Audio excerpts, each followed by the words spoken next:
Marcus Johansson's 2024-2025 season can best be summed up in one word: inconsistent. Will our grading scale reflect an appropriate grade for that remark? We'll find out on today's episode of Locked on Wild. Hey, this is Matt Boldy, and you're listening to Locked on Wild. You're Locked on Wild, your daily podcast on the Minnesota Wild. Part of the Locked on Podcast Network, your team every day. What's happening, everybody? Welcome into another episode of Locked on Wild, your daily Minnesota Wild podcast. Part of the Locked on Podcast Network. We are your team each and every day, and we thank you for making Locked on Wild your first listen each and every day as well. Make sure you subscribe on YouTube and your favorite podcast platforms so you don't miss out on any new episodes throughout the week. Today's episode of Locked on Wild is brought to you by Game Time. Download the Game Time app, create an account, and use code LOCKEDONNHL for $20 off your first purchase. On today's episode of Locked on Wild, we begin our 2024-2025 player evaluations. We put our grading scale to the test with Marcus Johansson here today. We'll talk about Johansson's role on the team and the need for a new injection of talent in that spot in the lineup. My name is Seth Toupal, host of Locked on Wild, host of Seth on Sports, credentialed media member, and it's finally time, grading time, for the 2024-2025 Minnesota Wild season. We're going to spend the next several weeks going through every single player on the roster. We'll have probably one combined show for the deadline pickups, and we'll do segments for the players that didn't spend the entire season here that have moved on. And we will talk coach and GM as well. But put an entire scale together for this, a whole grading scale that is pretty comprehensive, but I've done it in a way that I can plug in the player, and a lot of the work is done for me. So here are the categories that we'll be grading various players on. First category, games played and availability, because despite what may be said elsewhere, availability is a huge part of the equation. You can't pass the class if you never show up for it. On-ice impact, this takes into account stats and context as well. I know there was some feedback on our midseason grading approach because defensemen were graded on the same scale as forwards. We have reflected that in this new grading system. Third aspect, importance to the team and the overall role. The higher up you are in the lineup, the more you get reflected in your points. Number 4, consistency and clutch. Number 5, growth, intangibles, and storylines as well. So 5 of them, 5 different aspects that we are going to really dive into here. And we'll come up with a grading scale that will determine, where the players fit going forward on the team.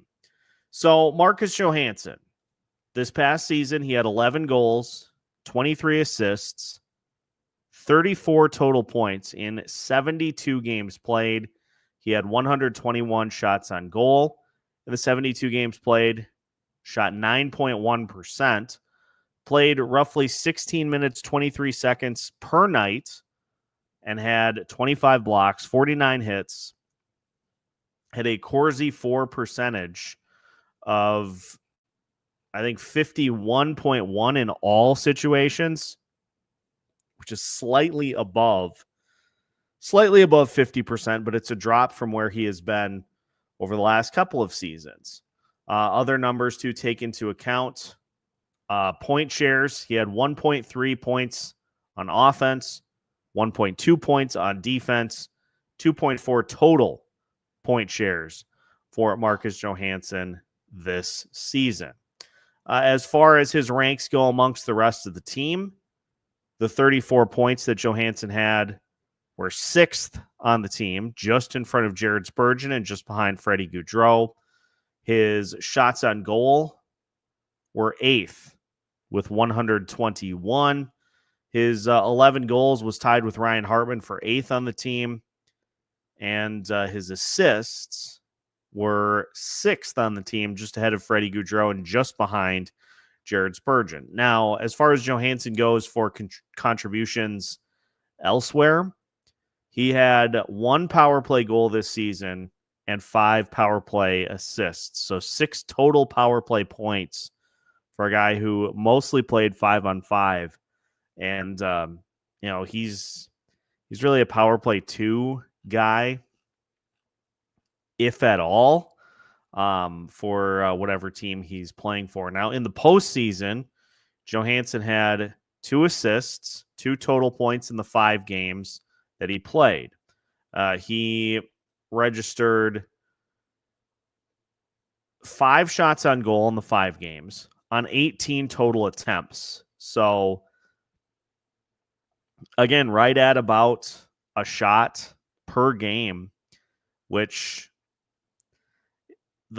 as high up in the lineup as you're playing, you just need to be doing a little more. And I know the big thing that Johansson brings to the table, and this is why he was initially acquired from Washington a couple of seasons ago, is he brings the speed. When he was paired up with Matt Boldy and Joel Eriksson-Ek, he was the one that brought the speed to the equation to be able to allow those two to kind of get in and get set up while he was the one doing all the skating. But that can't be your only contribution, because there are plenty of players that are fast that also do other things.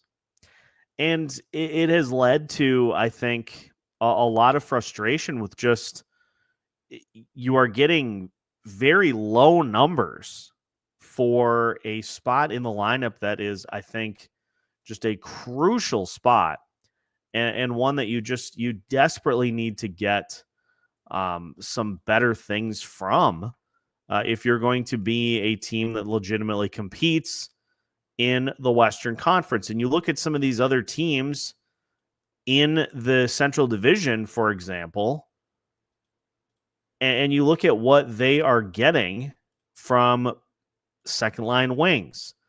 Valeri Nichushkin, I'm just going to use him as an example.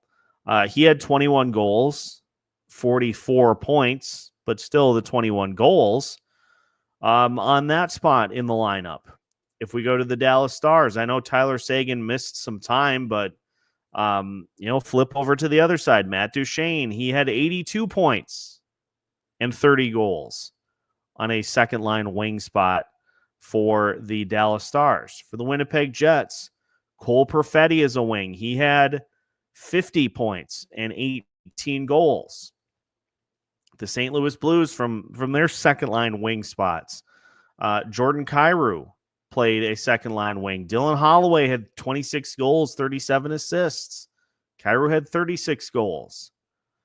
You just need to, in this day and age in the NHL, you just need to have more consistent production in that spot in the lineup, because if you can't go toe-to-toe with multiple lines against your opponent, you are doomed. You are effectively doomed before you even step foot on the ice.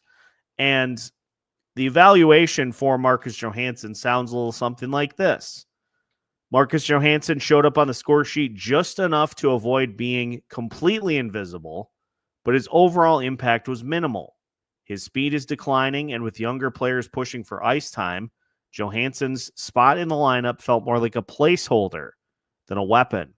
At 33, this upcoming season, 2025-2026, may be his final chapter in Minnesota, and the Wild could use a refresh in that middle six role. That is 100% accurate. You just need to get more from that spot in the lineup. So that being said, let's get to the grading scale. Let's get to the numbers. Let's crunch them all so that we can get a sense of what the number grade is going to be for Marcus Johansson's season. We'll discuss all of that as we continue today's episode of Locked on Wild after this. Today's episode of Locked On Wild is brought to you by Game Time. We've all been there, logging on early and waiting forever for concert tickets to go on sale, only to lose your spot for a show you've been dying to see. Live music should be about making memories, not dealing with the stress of ticket shopping. That's where Game Time comes in. Game Time makes getting concert tickets faster and easier than ever. Prices actually drop as it gets closer to showtime, and you can save up to 60% off with Game Time's killer last-minute deals. Are you tired of endless scrolling trying to find the best deal? Game Time's Zone Deals picks the best seats in your section just for you. My favorite feature that Game Time offers is their panoramic seat view, so you can see exactly what your sight lines are and what you will be able to see from the seats that you buy before you even pay for them. So take the guesswork out of buying concert tickets and show tickets with Game Time.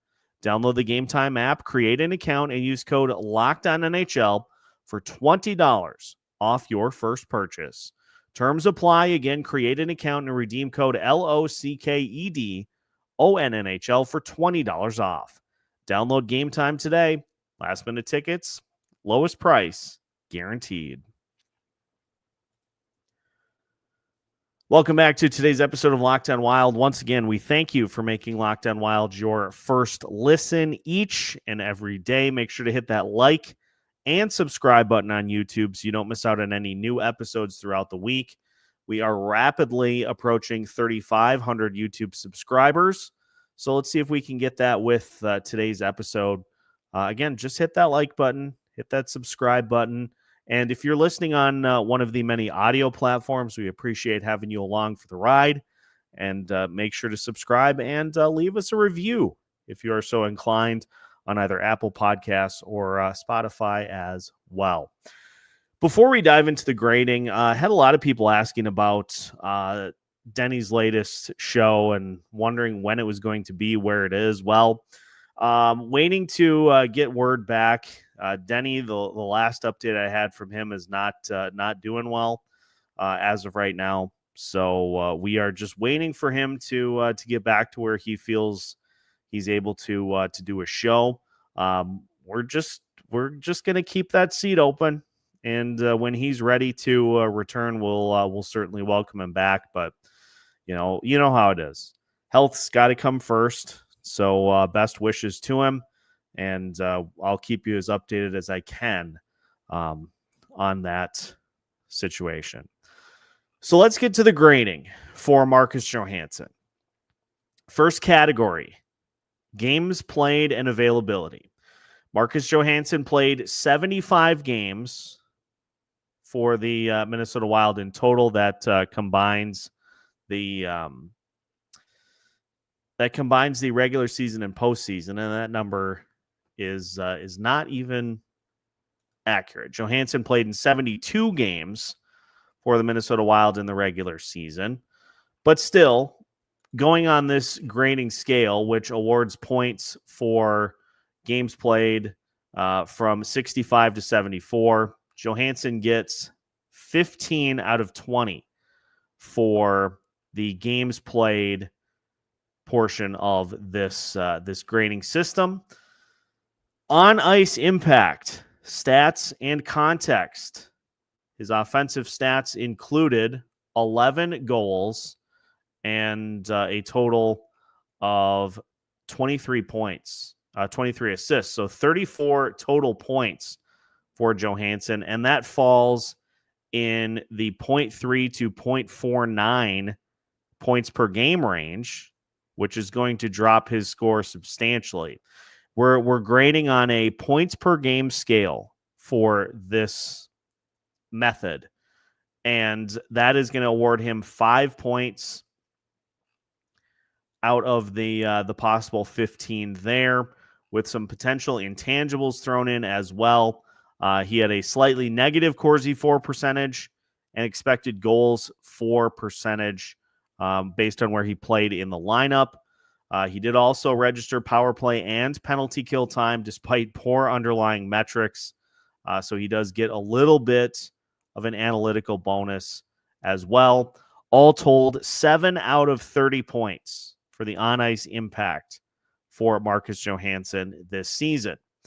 Importance to the team, consistently slotted into the middle six with some second-line stints due to injuries. As the season wore on, seemed like he bumped more down into the third line. So he gets 50% of the points for being a middle six contributor, 10 out of 20 for Johansson there. Consistency and clutch, number 4, the fourth category that we have on the rubric.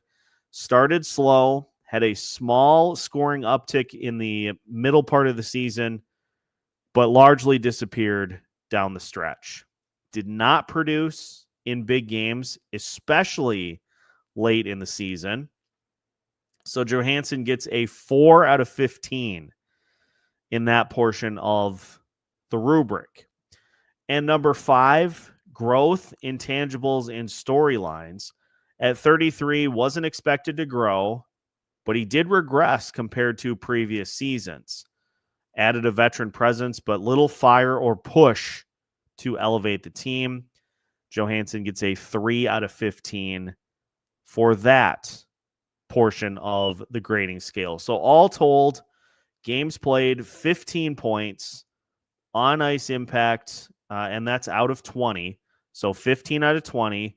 On-ice impact, 7 out of 30. Team roll, 10 out of 20. Consistency and clutch, 4 out of 15. And growth and intangibles is 3 out of 15 for a grand total of 39 out of 100. Ladies and gentlemen, last I checked, that is an F. Marcus Johansson showed up on the score sheet just enough, just to rehash this, showed up on the score sheet just enough to avoid being invisible, but his overall impact was minimal. His speed is declining, and with younger players pushing for ice time, Johansson's spot in the lineup felt more like a placeholder than a weapon.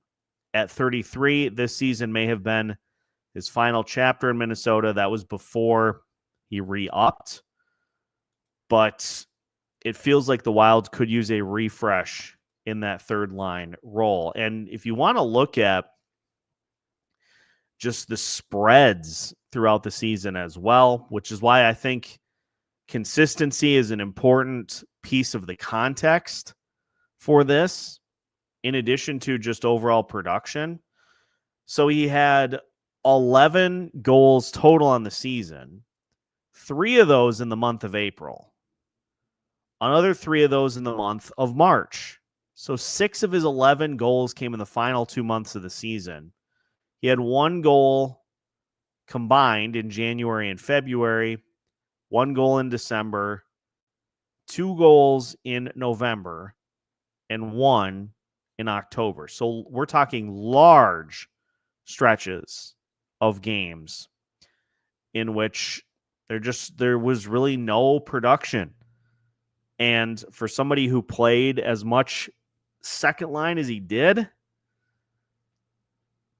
you can't have that. You have got to have some way to otherwise impact the game. And you know, there were some games this year where you said, okay, if we could just get this version a little more consistently, then we would be in good shape. We'd be in great shape. But it never worked out that way. And so I fully agree. I fully agree with the grading for this season. I just think that, you know, there were just too many times where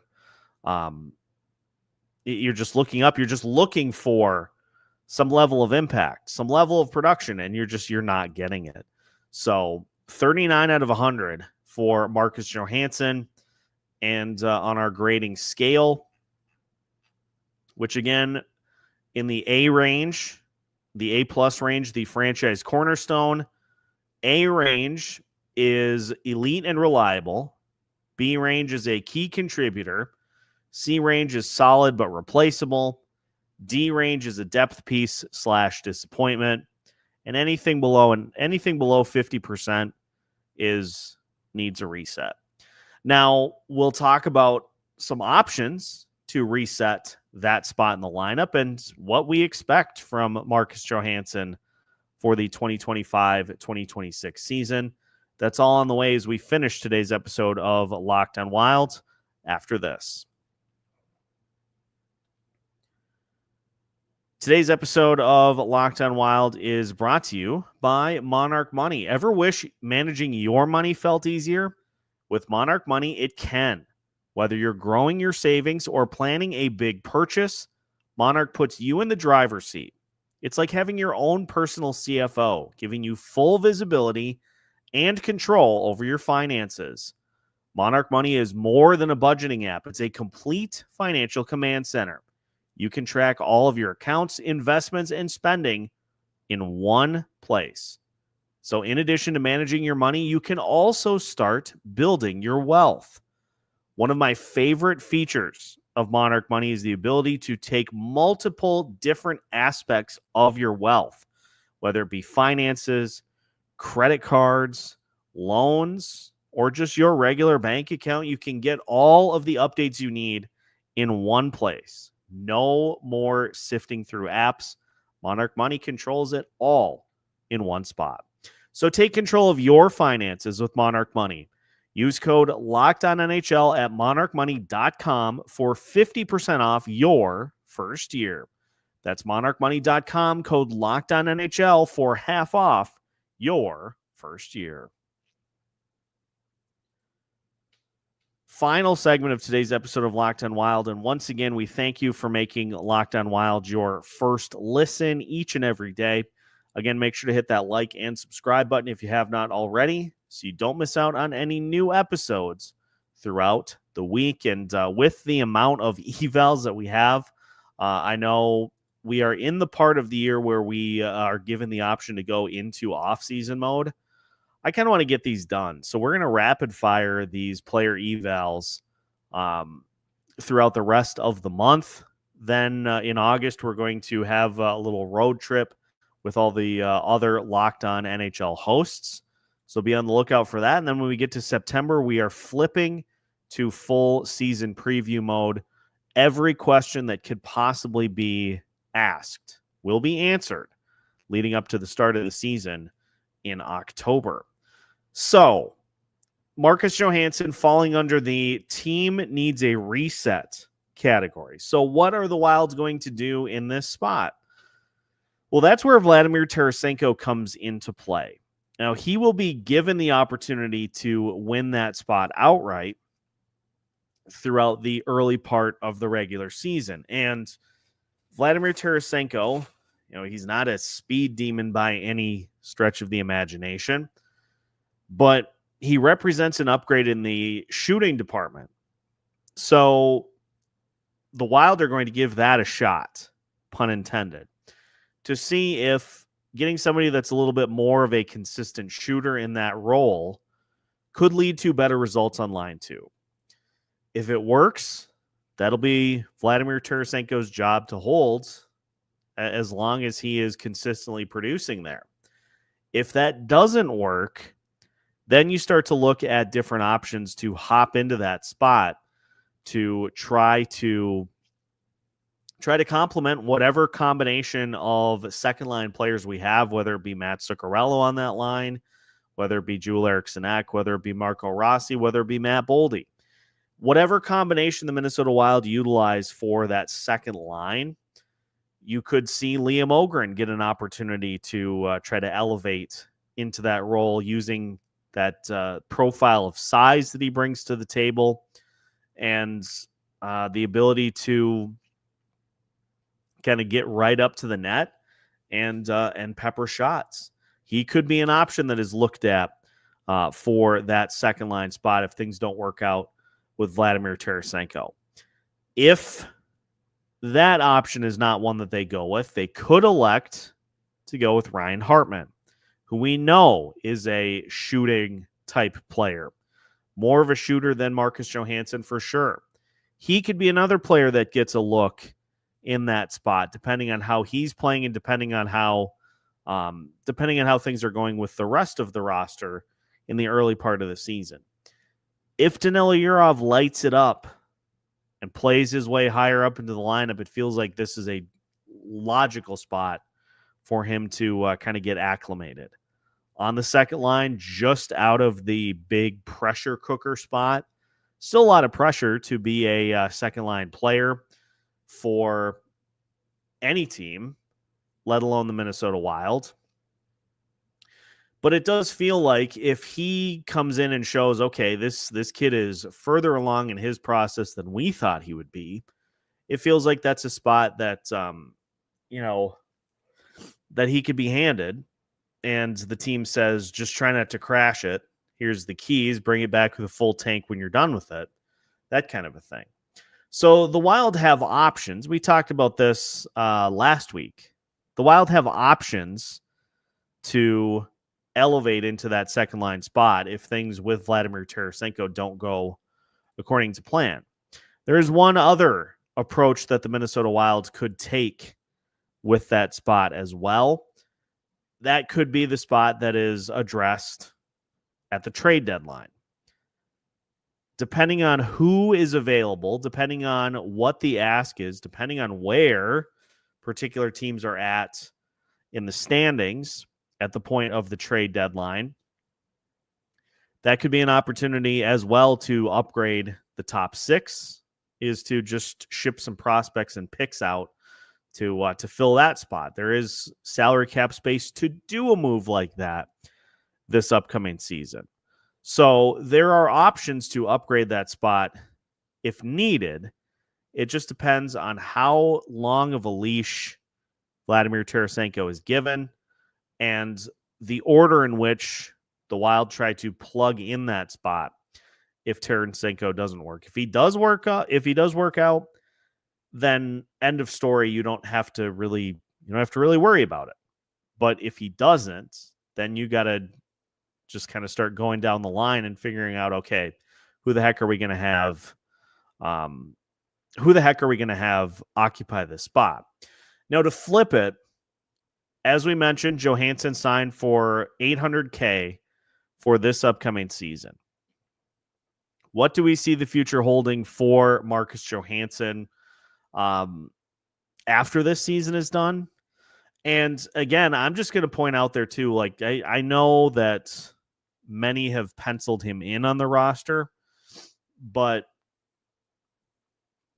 $800K is not a problem if players were to win roster spots over him. $800K is not something that would rock the boat if you were to buy out or to waive. That would not be a problem. That wouldn't hamper you financially. And there were some rumblings that Johansson was between playing in Sweden or playing with the Minnesota Wild for his next team for the 2025-2026 season. Now, obviously, the Wild supplied him with a contract and kind of made that decision for him. But I don't see a role on this team for Marcus Johansson after this season because you look at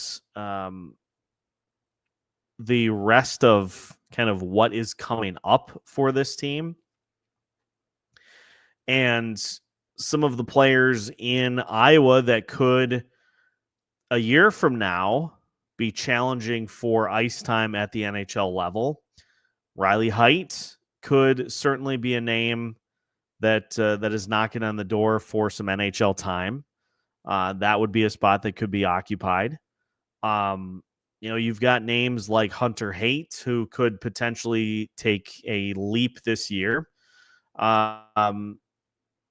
Charlie Stramel is going back to Michigan State. Could he be somebody that I don't think it's as likely with a player like him, but you know what I'm saying is that there are players that are down in Iowa that will be trying to stake claim to roster spots a year from now.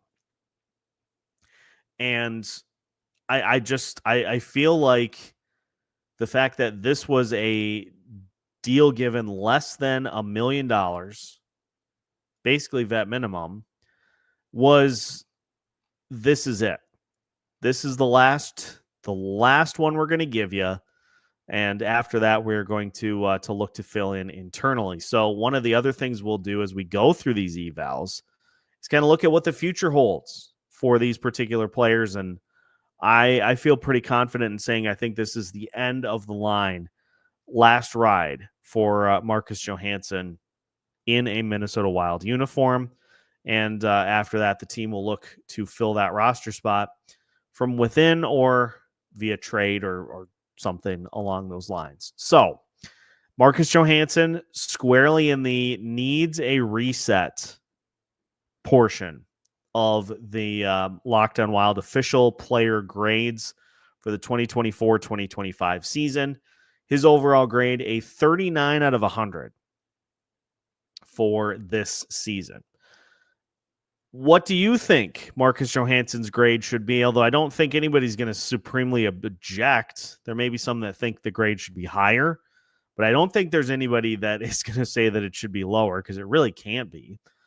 So let us know in the comments what your grade for Marcus Johansson's 2024-2025 season is. Leave it in the comments, and we'll get the interactions going here on today's episode. We'll continue with player evals here throughout the rest of the next several shows. Going to select at random and enter them into our formula, and then we'll break them down. We'll talk about them. Trying to give you a full episode on each player so that you know kind of where things stand as we navigate through the offseason. So that's going to do it for today's episode. Appreciate everybody tuning in as you do each and every day of the week. Again, make sure to hit the like button and subscribe so you don't miss out on any new episodes throughout the week. We've got new episodes for you every Monday through Friday as part of the Locked On Podcast Network. We are your team each and every day.